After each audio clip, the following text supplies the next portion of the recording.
Olá, pessoal. Deus abençoe você. Deus abençoe a sua família. É sempre um prazer vir até aqui conversar com vocês no Palavra de Vida. E nós estamos realizando a nossa série O Final dos Tempos, falando sobre os sinais que antecedem a volta do Senhor Jesus. Como eu tenho falado, não são sinais que surgem na nossa cabeça, mas foram previstos esses sinais pelo próprio Senhor Jesus, quando ele falou sobre o princípio das dores. Se você quiser acompanhar a nossa série, é só você ver os nossos vídeos anteriores a esse, do 1 ao 6, e a sua mente se abrirá com relação a esse fato, que é a volta do Senhor Jesus. O tema de hoje é muito complexo, porque é uma discussão entre vários segmentos evangélicos, estudiosos da Bíblia, teólogos que divergem sobre esse tema. Então é algo polêmico e nós temos que trazer aqui até vocês de uma forma didática e também de acordo com a palavra de Deus, o entendimento que nós temos da palavra de Deus. Eu tenho ensinado para as pessoas que a Bíblia, ela não pode e não deve ser interpretada de forma literal, palavra por palavra. Palavra em grego, outra em hebraico, e o significado desta palavra e aquela palavra. Não. A Bíblia não deve ser interpretada de forma literal, e sim contextual. A melhor forma de se interpretar, de entender a palavra de Deus é observando o contexto histórico, o contexto do momento em que aquilo foi escrito e o contexto do próprio texto, do próprio versículo. Então, quando você lê a Bíblia, você tem que levar em consideração aquela mensagem, ela estava sendo dirigida a quem? Outra pergunta que você tem que se fazer: quem está dando esta mensagem? Qual é o momento histórico ou a cultura do lugar onde essa palavra foi pregada? O que está escrito antes do versículo e depois dele? Quando você leva em consideração todos esses pontos, então você consegue ter uma interpretação mais correta da palavra de Deus. E assim você foge das heresias, das falsas doutrinas, dos falsos ensinamentos e dos achismos. Porque hoje nós escutamos muitos teólogos e estudiosos dizendo: eu não acredito no arrebatamento, eu não acredito em tal coisa, eu não acredito, eu não acho. Quer dizer, a gente tem que parar com esse negócio de eu acredito, eu não acredito, ou eu acho, eu não acho. Quando se trata da palavra de Deus, não é acreditar ou não acreditar, é o fato. É o fato, é o que está escrito. Ponto. As pessoas têm direito a não acreditar, problema delas, mas isso não muda o que está escrito. Então vamos lá. O tema de hoje é: a igreja passará pela grande tribulação? Sim ou não? Bom, muitos estudiosos acreditam que sim. E eles apresentam versículos bíblicos que comprovam a crença deles de que a igreja, sim, passará pela grande tribulação e que não haverá o arrebatamento. Há outro grupo de estudiosos que acham o oposto, o que eu acredito também e como eu interpreto a Bíblia, de que sim, haverá o arrebatamento. Nós temos inúmeros versículos comprovando que isso será um fato que sim vai acontecer.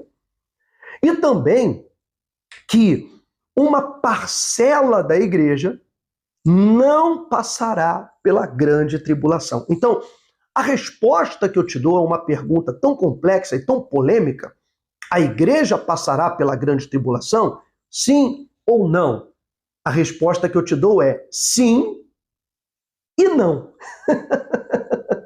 Sim e não. Aí você já fica pensando, então todo mundo está certo?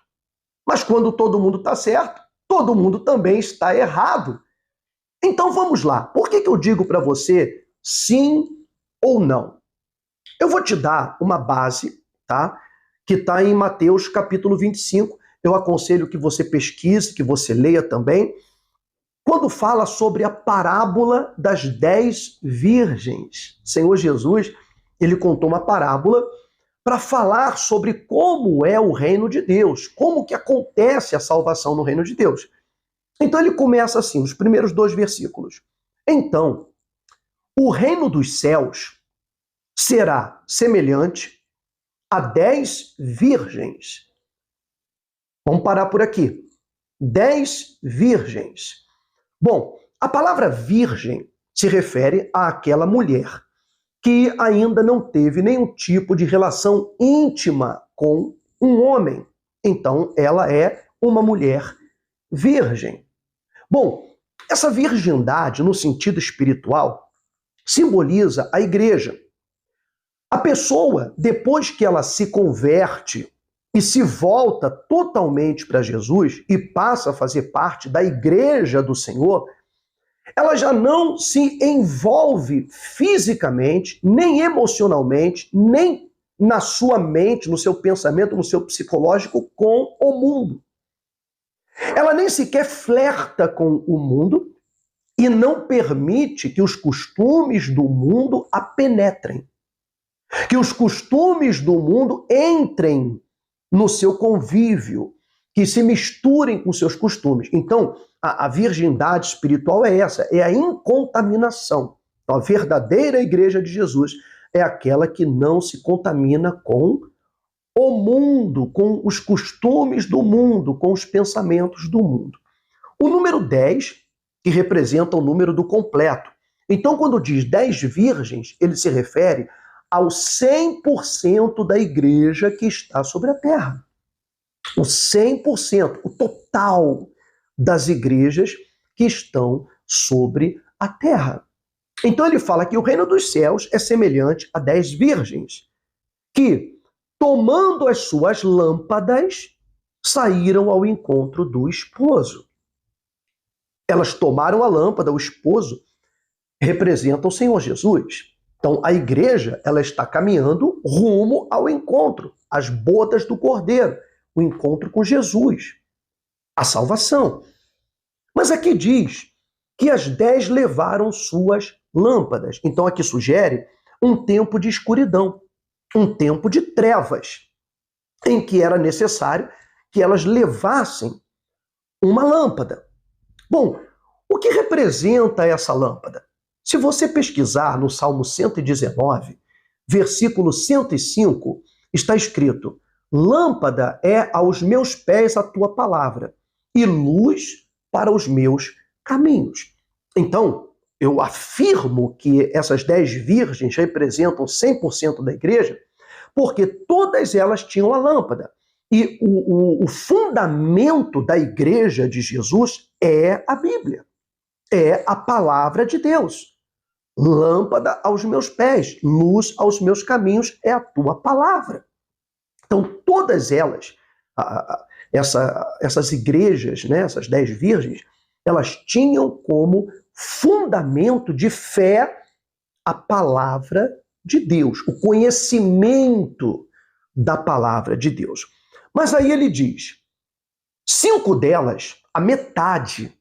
Então vamos lá, era 100%, tá? Então vamos lá, a metade das 10, 50% eram prudentes. E 5, ou o outro 50%, eram loucas ou nécias. Por quê? Aí ele explica. As loucas, tomando as suas lâmpadas, não levaram azeite consigo, mas as prudentes levaram azeite em suas vasilhas com as suas lâmpadas. Qual a importância do azeite nesse contexto? Bom, as lâmpadas, elas eram alimentadas por um combustível. E esse combustível era o azeite. Lembre-se que é um tempo, quando isso foi falado, era um tempo em que não havia eletricidade. Então as lâmpadas eram acesas com o azeite.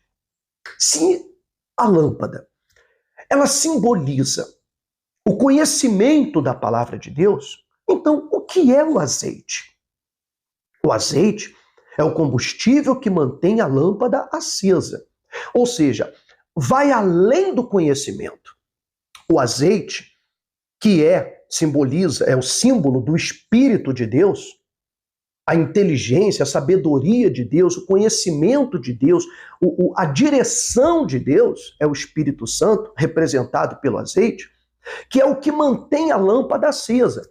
Isso mostra o seguinte: não basta apenas a igreja conhecer a Bíblia ou ter a lâmpada. Ela precisa ter o entendimento da palavra. E esse entendimento, essa compreensão, ela não é dada através de faculdade de teologia, de universidades eclesiásticas. Essa interpretação correta, ela é dada pelo Espírito Santo. Então, aqui, o Senhor Jesus, ele está mostrando que 50% das igrejas, 50% das igrejas que tem a lâmpada, que tem o fundamento que é a palavra de Deus, o conhecimento da Bíblia, não tem o entendimento da mesma. Isso é muito sério. Não possuem o entendimento, a compreensão, pelo fato de não darem valor ao Espírito Santo. Então, muitas igrejas e muitos ministérios, eles focam no Antigo Testamento, nas leis e nas regras judaicas aplicadas à vida cristã, aplicadas à igreja. Então, impõem-se às pessoas seus costumes, suas doutrinas, e muitas delas baseadas nas leis dos tempos de Moisés, de tempos medievais, tempos antigos, mas que são levadas para a igreja. As pessoas, elas vivem no conhecimento, mas não no entendimento, nos princípios da palavra de Deus. Elas não vivem na compreensão daquilo que está escrito. Então, muitos ministérios, eles não dão valor ao Espírito Santo. Muitos até o desprezam o Espírito Santo. Não falam dele, não levam as pessoas a buscarem o Espírito Santo. Fala muito de Jesus, fala de Deus, mas não falam do Espírito Santo. E não levam as pessoas a um desejo. Sim, não levam as pessoas a desejar ardentemente serem batizadas pelo Espírito Santo. E nós vemos isso já no tempo dos apóstolos. O Senhor Jesus, quando foi batizado nas águas, o Espírito de Deus veio sobre ele. O Senhor Jesus soprou o Espírito Santo sobre os seus discípulos. No dia de Pentecostes, os apóstolos estavam buscando e orando ardentemente em um determinado recinto, cerca de 120 pessoas em oração constante, e ali o Espírito de Deus desceu sobre aquelas pessoas, mostrando como é imprescindível para a igreja não apenas ter o livro, a Bíblia, o fundamento, o conhecimento, mas o Espírito, que é o que mantém a lâmpada acesa. É o que mantém a palavra sendo praticada. A lâmpada acesa é a palavra sendo posta por obras, praticada da forma correta, da forma como Deus ensina, como a palavra ensina. O Espírito Santo é esse azeite. E aqui fala que 5 delas eram loucas porque elas desprezaram o azeite, desprezaram o Espírito Santo. E 5 foram prudentes, porque além da lâmpada levaram uma vasilha de azeite, pela via das dúvidas, Elas foram encontrar o noivo, mas não sabiam se o caminho era longo ou era curto. Então, por segurança, levaram um pouco mais de azeite. Você já deve ter ouvido alguém falar que o seguro morreu de velho. É ou não é? Então, elas levaram o azeite, que não foi apenas o conhecimento, mas o entendimento, a compreensão da palavra de Deus. Se você continuar lendo, você vai perceber que todas dormiram. O noivo demorou e todas as virgens dormiram. A igreja dormiu. E claro, hoje nós vemos uma igreja dormindo. A igreja dormindo no ponto. Todas, praticamente, dormindo no ponto. Como que você sabe que uma igreja está dormindo? Quando ela se ocupa mais dos seus eventos. Ela se ocupa muito mais dos seus eventos, das suas festas, das suas celebrações. Ela se preocupa mais com os seus entretenimentos que ela causa, com as suas palestras de autoajuda. Ela está mais preocupada em trabalhar em torno de si mesma. Tudo dentro da igreja faz girar em torno de si, em torno dela mesma. Sendo que Jesus, ele disse, vós sois a luz do mundo. Quer dizer, eu estou no mundo para quê? Para iluminá-lo. Para levar a verdade para esse mundo. E não para se clausurar na igreja e viver em torno de si, com as suas celebrações, com as suas festas, com as suas coisinhas da própria igreja ali dentro, só com aquilo ali. E almas não são realmente alcançadas. A igreja dorme quando ela se preocupa com templos mais luxuosos, mais refrigerados, se preocupa com templos, igrejas ou templos mais confortáveis, em investir em ter cada vez mais poder, em ter cada vez mais mídia para falar mais de si. Porque hoje você vê uma igreja quer estar na televisão para quê? Para ganhar almas? Deveria ser. Para levar a verdade? Sim, deveria ser. Mas não. Um ministério está na televisão, está na rádio, para quê? Para louvar o seu próprio serviço. Para apresentar o seu trabalho, o seu serviço. Ou para dizer, olha, aqui é melhor. Se você vier aqui, a sua vida aqui vai mudar. Olha, você que vai em outra igreja, a sua vida não está mudando, vem nessa aqui, que aqui a sua vida muda. Sendo que não se trata do ambiente ou do lugar, trata-se de você.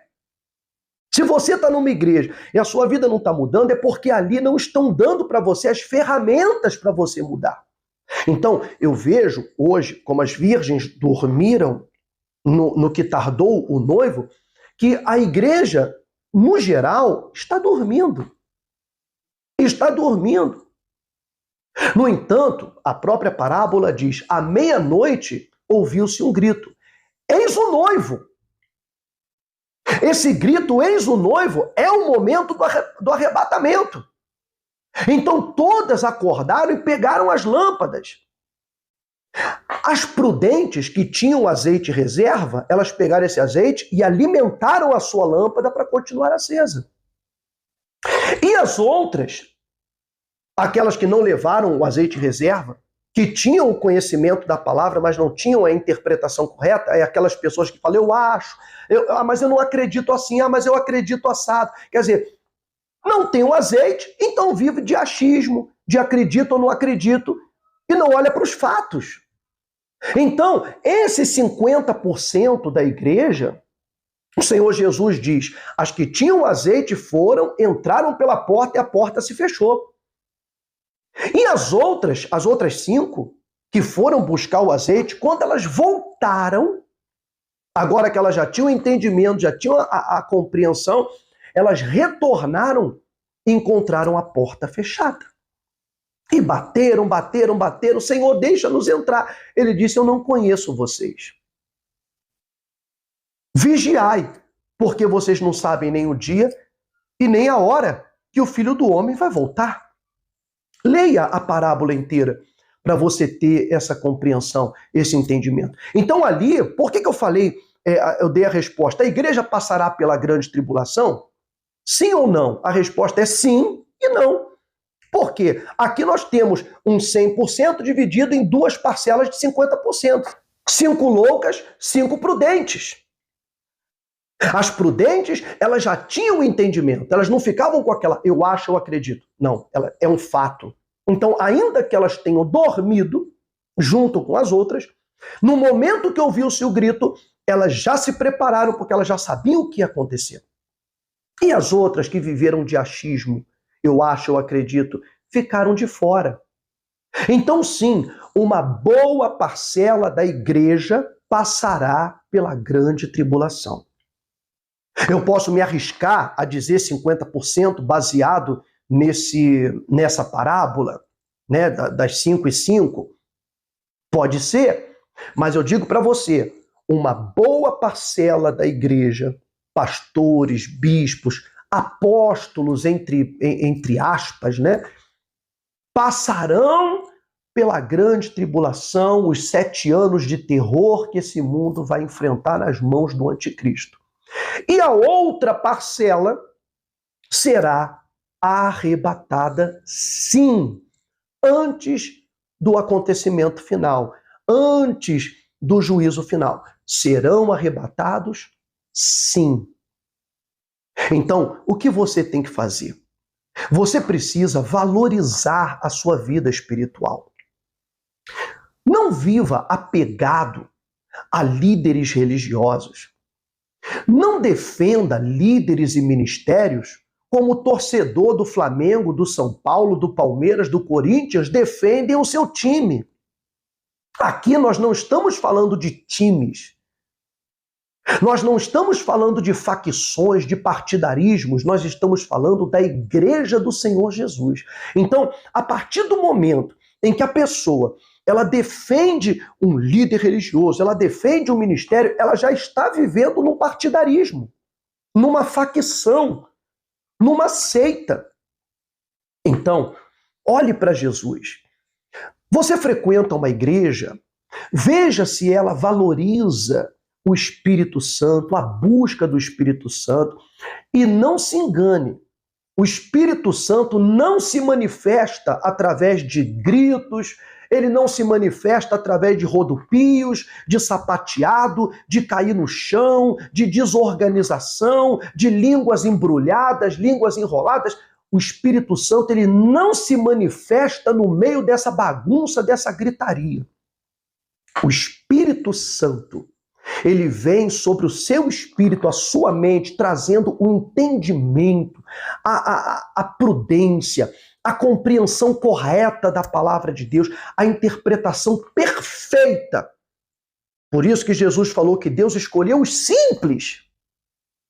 E não os doutos, aqueles doutores da lei. Ele escolheu os simples e ele dá entendimento aos simples que têm o seu espírito mais do que aqueles que ficam com conjecturas e estudos e vários cursos de teologia e cursos de escatologia e com seus achismos e polêmicas. Eu quero estar na parcela da igreja que será arrebatada. E você? Deixa aqui no comentário. Em qual das parcelas você quer estar? Será que eu estou errado no que eu estou falando? Será que Jesus falou sobre essa parábola das 10 virgens e foi só palavra jogada ao vento? Ou essa parábola, ela tem muito mais, tem uma revelação muito mais profunda do que se tem falado e do que se tem ensinado em muitos altares? Isso aqui é uma revelação, isso aqui é uma profecia do que vai acontecer. Então, prepare seu coração, busque o Espírito Santo, leia a sua Bíblia da forma como eu ensinei no começo, prepare-se para esse dia do arrebatamento. Ou esteja preparado para quando você for ao encontro de Jesus, quando a sua vida expirar aqui na terra. O que nós sabemos é que nós já estamos vivendo o princípio das dores. Já estamos vivendo o princípio das dores. O mundo está se preparando para tentar expulsar, expurgar a igreja. Nós vemos as mídias agora, né? Por exemplo, o último, alguns jornalistas da Rede Globo estavam falando mal e criticando as igrejas por conta da eleição dos conselheiros tutelares no Brasil inteiro. Porque a maioria dos conselheiros tutelares que ganharam essas eleições, eles pertencem a alguma igreja, a algum ministério. Eles são conservadores, eles são cristãos, são pessoas de bem. E eles não queriam que isso acontecesse. Eles queriam conselheiros tutelares que defendessem o posicionamento do mundo, para que as nossas crianças, elas fossem dentro das escolas, como estão sendo, sem nenhum freio, envolvidas com ideologias que não tem nada a ver com aquilo que elas aprendem dentro de casa com seus pais ou na igreja que elas frequentam.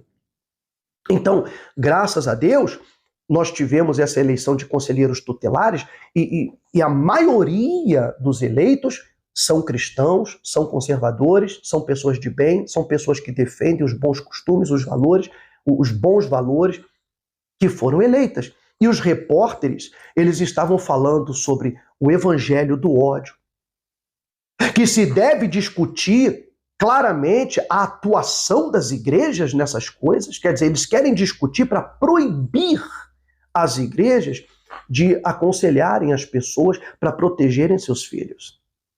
Então o mundo está trabalhando para frear a igreja para que ela não seja luz no mundo. Para que a igreja não seja a luz do mundo. Mas nós somos a luz do mundo e continuaremos brilhando. Continuaremos levando adiante aquilo que está escrito. Espero que você tenha compreendido a nossa mensagem de hoje, espero ter tirado a sua dúvida. Há muitos outros versículos que falam a respeito disso que eu falei agora, mas o tempo não é suficiente. Mas se você quiser tirar a sua dúvida, deixa aqui no comentário e eu mando para você os versículos que falam claramente a respeito do arrebatamento da igreja, que sim vai acontecer. Se você já ouviu, você já leu, por exemplo, o Senhor Jesus falando, dando a entender que a igreja passará pela grande tribulação, e muitos pastores que acreditam nisso, eles têm um versículo específico onde Jesus falava com os judeus, quer dizer, os que moravam na Judéia, um discurso que era diretamente para o judeu, diretamente para eles.